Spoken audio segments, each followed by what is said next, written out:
Saziya lêkolînê ya navenda xebatên li ser Kurdan, bültena newekevî ya çaremîn ku lêkolînên li ser aboriya heremên li Tirkiyeyê de cih digirin ragihand. Rêveberê navenda xebatên li ser Kurda Reha Ruhevîoğlu dazanî ku li Tirkiyeyê rewşa aboriya welatiyan li bajarên Kurda û bajarên li Rojavayê Tirkiyeyê newekevin û li gel ku ev tişt bi zanabûn tê kirin û tê zanîn jî nayê çareserkirin. Li kîjan daneyê mêze dikin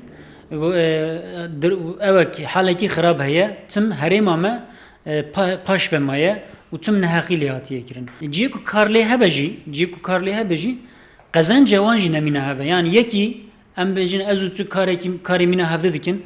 Êlê Diyarbekirê rojê em bêjin 118 lîra qezenc dike. Lê yekî lê Rojava Tirkiye 140 kağıtî qezenc dike. Yani di kar û xebat û qezenca pere de jî Rojavayê Tirkiye ji vir yani pêşvetir e.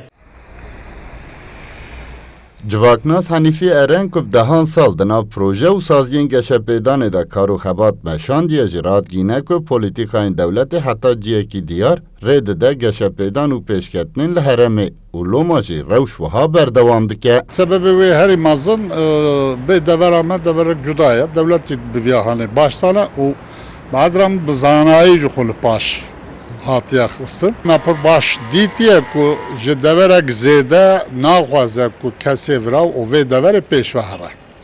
Ji astek şûn da ji boyê xwe tehdît divîne. Ji ber wê yekê jî heta wê astê destûr dide ku pêşwayî jî here hem alî însanî ve hem alî aborî ve.